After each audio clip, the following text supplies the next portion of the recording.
A bad fuel pump versus a bad fuel filter. Here are the differences, symptoms, cost, and the signs most people get wrong, and how to know which one is actually starving your engine of fuel before you start replacing parts. So when your car cranks but refuses to start, loses power when accelerating, jerks under load, stalls while driving, or struggles to climb hills, one of the biggest mistakes you can make is assuming the fuel pump is automatically bad. Because yes, a failing fuel pump can cause all of these symptoms, but a clogged fuel filter can also make the engine act almost the same way, and the cost difference between the two repairs can be huge. A fuel filter may cost you around $15 to $80 for the part on many vehicles, while a fuel pump assembly can easily cost anywhere from $150 to $600 or more depending on the vehicle. So before you drop the tank, remove the rear seat, or spend money on a pump, you need to know whether the engine is losing fuel pressure because the pump cannot push enough fuel or because the filter is clogged and blocking fuel flow. You see, the fuel pump and fuel filter work together. However, their failure patterns are different but can be mistaken for each other. The fuel pump is what pushes fuel from the tank toward the engine. The fuel filter is what cleans the fuel before it reaches the injectors. When the fuel pump is weak, the engine may not get enough pressure. When the fuel filter is clogged, the pump may still be working, but fuel cannot pass through easily. Both problems can starve the engine, but the way they show up is not always the same. This is why you really have to watch this entire video, because by the end of this guide, you'll know the signs of a bad fuel pump, the signs of a bad fuel filter, how to tell them apart, how much each one usually costs, how to test fuel pressure, and how to replace each part without guessing. So with that said, let's get right into the video, but first, please take a moment to like and share this video and subscribe to the channel. It helps support this channel, and we make diagnostic videos like this to help you diagnose your car problem efficiently and fix the correct problem once and for all. Now, moving on. First, why do these two problems get confused so often? Well, both of them can reduce the amount of fuel reaching the engine. And when the engine does not get enough fuel, it does not care whether the problem started at the pump, the filter, the relay, the fuse, the wiring, or the fuel pressure regulator. It just reacts. It may crank longer than normal, start and stall, or hesitate when you press the gas pedal. It may even lose power on the highway and misfire under load. And in some cases, the car will not start at all. But what is important is not just that the engine is struggling, but more when or the time it struggles. And this goes back to what I mentioned earlier. The filter is not creating pressure. It is controlling how freely fuel can pass through. A clogged fuel filter usually shows up more under load. The engine may idle okay, but when you accelerate, climb a hill, or demand more fuel, the restriction becomes obvious. That pattern is what separates guessing from diagnosis. The one difference that changes everything. Fuel pumps and fuel filters fail differently. A fuel filter usually clogs gradually. Dirt, rust, and debris collect inside it over time. At first, enough fuel still passes through for normal driving, but as the restriction gets worse, the engine begins to struggle when it needs more fuel. Remember, the fuel pump is different because its main job is pressure, not filtration. A fuel pump can also get weak over time, but it can also fail suddenly. The electric motor inside the pump can wear out, overheat, lose pressure, or stop working completely. When that happens, the engine may crank but not start, stall unexpectedly, or start only after the pump cools down. So the main difference is that a bad fuel filter usually blocks fuel flow, while a bad fuel pump will mostly fall short or fail to create enough fuel pressure to push the right amount of fuel from the tank to the engine, especially when the engine needs more fuel during starting, acceleration, hills, or highway driving. And once you understand this, the symptoms become much easier to read and diagnose. Signs of a bad fuel filter.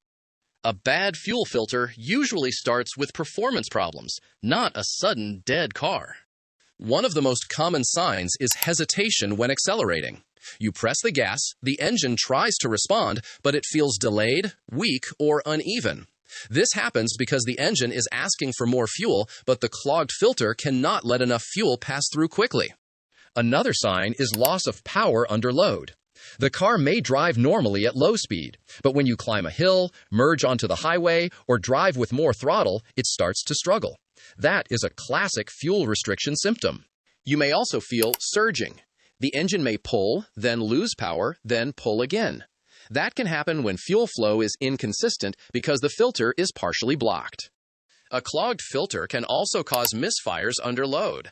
The engine may not misfire at idle, but when you accelerate, the mixture becomes too lean because the fuel supply is restricted. That can trigger a check engine light or lean codes like P0171 or P0174 on some vehicles. At this stage, the restriction may be bad enough that it no longer affects only acceleration. Hard starting can also happen, especially if the filter is very restricted. The fuel pump has to work harder to push fuel through the blockage, so fuel pressure may build slowly. But here is the important clue. With a bad fuel filter, the engine may still start and idle fairly well in the early stages. The problem usually becomes more obvious when the engine needs more fuel. So if the car starts okay, idles okay, but struggles when accelerating or climbing hills, the fuel filter becomes a strong suspect, especially if it has not been replaced in a long time. Signs of a bad fuel pump. A bad fuel pump is usually more serious because the pump is the part that supplies pressure to the entire fuel system. Now compare that with the fuel pump, because when pressure disappears completely, the symptoms become more serious, which in my experience is one of the most common signs is a crank, no start condition. You turn the key, the starter spins the engine, but the engine refuses to fire. If the pump is not sending fuel to the engine, the injectors cannot deliver enough fuel for combustion. Another strong sign is no fuel pump sound when you turn the key on. On many vehicles, when you turn the key to the on position without starting the engine, the fuel pump runs for a few seconds to prime the system. You may hear a quiet humming sound from the rear of the vehicle. If there is no sound at all, the pump may not be running, but you still need to check the fuse, relay, wiring, and power supply before blaming the pump. A failing fuel pump can also cause random stalling. The car may run for a while, then suddenly shut off. Sometimes it may restart after sitting for a few minutes. This can happen when the fuel pump overheats or the motor inside the pump begins to fail. Weak acceleration is another sign. If the pump cannot maintain pressure, the engine may feel like it is starving when you press the gas. Unlike a clogged filter, a weak pump may also cause problems at startup, idle, and during normal driving when the failure gets worse. You may also notice whining from the fuel tank. A loud whining or buzzing fuel pump can mean the pump is struggling, overheating, or working harder than normal. But do not use noise alone as your final diagnosis, because some pumps are naturally louder than others. Another sign is low fuel pressure, which is one of the most important confirmations to check before replacing the fuel pump. Because if the pressure is below the vehicle's required specification, the engine may not be receiving enough fuel to start, idle smoothly, accelerate properly, or stay running under load. So if the car cranks but does not start, stalls randomly, has no pump prime sound, or shows low fuel pressure, the fuel pump moves higher on the suspect list. So before you think of replacing any parts, ask yourself these questions. Does the engine start and idle okay, but lose power when accelerating, climbing hills, or driving at highway speed? If that is the case, then this often points more toward a clogged fuel filter. Does the engine crank but not start, or start and then die? That points more toward the fuel pump relay, fuse, wiring, or no fuel pressure. Does the problem get worse as fuel demand increases? That can be either one, but if the filter is old, restricted flow becomes a strong possibility.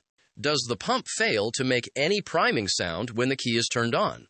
That points more toward the pump power supply or the pump itself. Symptoms help you narrow the problem, but testing is what confirms it. Before you replace the fuel pump or fuel filter, check the basics. First, make sure there is enough fuel in the tank. This sounds obvious, but a faulty fuel gauge can fool you. If the car cranks but will not start and the fuel level is low, add fuel before going deeper. Second, check the fuel pump fuse. A blown fuse can stop the pump from running. If the fuse is blown, replace it with the correct amperage. But if it blows again, do not keep replacing fuses. There may be a short or pump electrical problem. Third, check the fuel pump relay. On many vehicles, you can swap it with another identical relay in the fuse box, such as the horn or AC relay, only if they are the same part number. If the car starts after the swap, the relay may be bad. Fourth, listen for the pump prime. Turn the key to the on position and listen near the fuel tank for a 2 or 3 second hum. If you hear it, the pump is at least running. If you do not hear it, you need to check whether power and ground are reaching the pump. Fifth, check fuel pressure with a fuel pressure gauge. This is the test that stops the guessing. How to test fuel pressure. To test fuel pressure, locate the fuel rail test port if your vehicle has one. It usually looks like a small valve on the fuel rail. If your vehicle does not have a test port, you may need a fuel pressure test kit with the correct adapter. Before connecting the gauge, relieve fuel pressure. You can usually do this by removing the fuel pump fuse or relay, starting the engine, and letting it run until it stalls. Then turn the key off. Always use eye protection, keep fuel away from sparks, and have a rag ready because fuel may spray when lines are opened. Connect the fuel pressure gauge securely.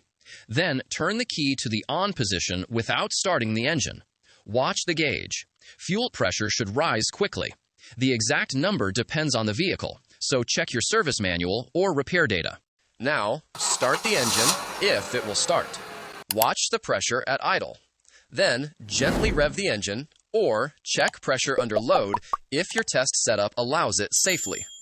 If pressure is low, the cause could be a weak pump, a clogged filter, a bad regulator, leaking injector, restricted line, or electrical supply problem.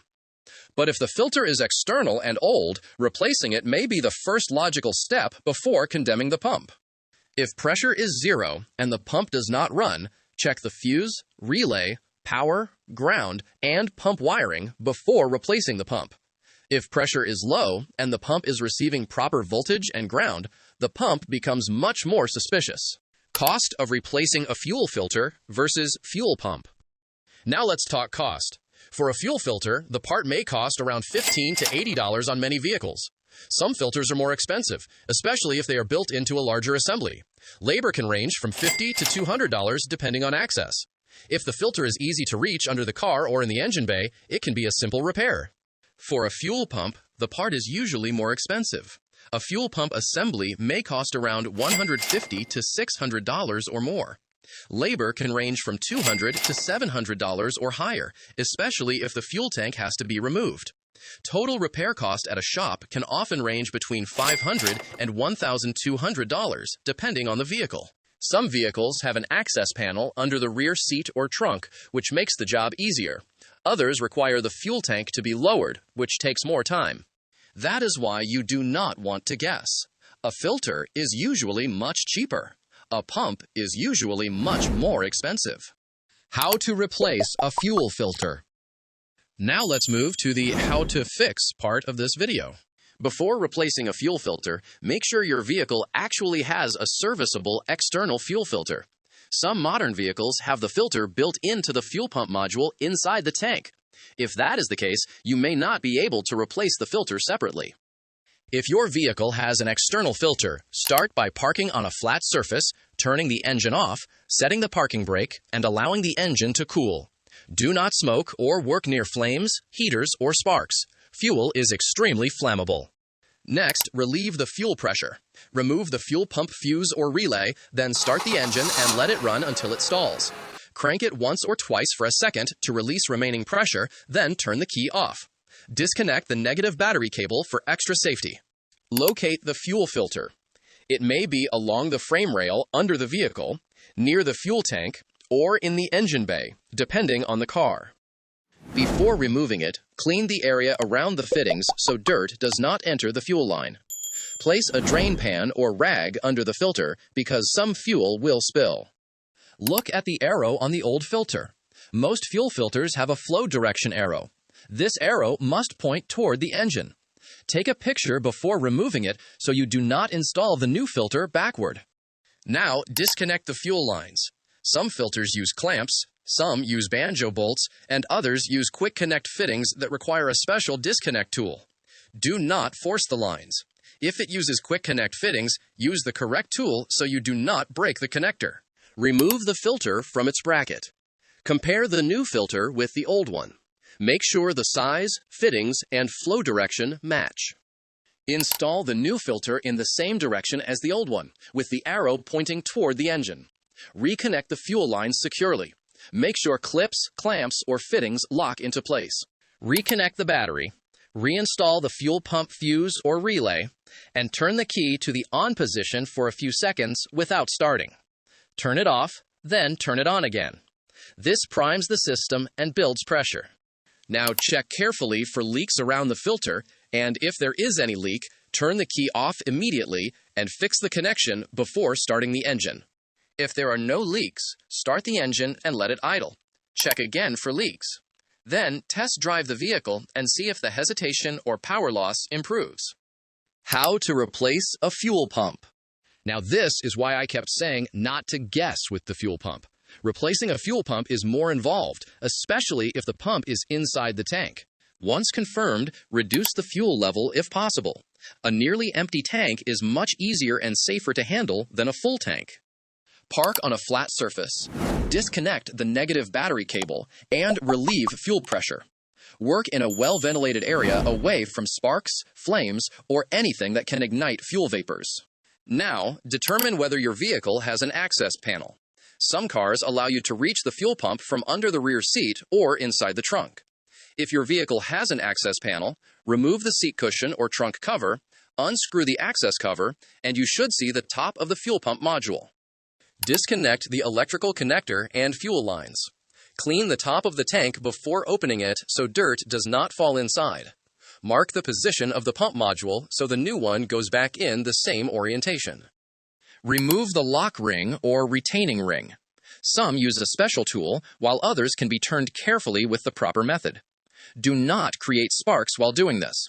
Once the ring is removed, lift the pump module out slowly. Be careful with the float arm for the fuel gauge. Remove the old seal or O-ring. Never reuse an old fuel pump seal. Install the new seal, then carefully lower the new pump module into the tank in the correct position. Make sure the float does not bend or get stuck. Reinstall the lock ring securely. Reconnect the fuel lines and electrical connector. Reinstall the access cover, seat, or trunk pieces. If your vehicle does not have an access panel, the fuel tank may need to be lowered. Support the tank with a jack and a piece of wood. Disconnect the filler neck, electrical connectors, vent lines, and fuel lines, then remove the tank straps carefully. Lower the tank slowly, making sure nothing is still connected. Once the tank is down, replace the pump module the same way. Clean the top, remove the lock ring, replace the seal, install the new pump, and reinstall everything securely. After the pump is installed, reconnect the battery. Turn the key on for a few seconds, then off, then on again. Do this 2 or 3 times to prime the system. Check for leaks before starting the engine. Start the engine and let it idle. Watch for fuel leaks, listen for abnormal pump noise, and confirm the fuel gauge works. If possible, recheck fuel pressure to make sure the new pump is supplying the correct pressure. And here are the mistakes that could cost you the most money. The first mistake is replacing the fuel pump without testing fuel pressure.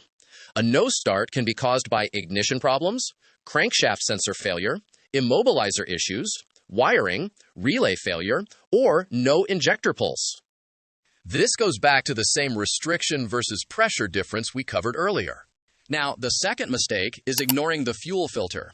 A clogged filter can make a good pump look weak because fuel cannot flow properly. The third mistake is installing the fuel filter backward. If the flow arrow points the wrong way, the engine may still be starved of fuel. The fourth mistake is replacing the pump without checking the voltage and ground. A pump cannot run properly without a proper electrical supply. The fifth mistake is working around fuel without safety precautions. Fuel vapors are dangerous. No smoking, no sparks, no open flames, and always work with ventilation.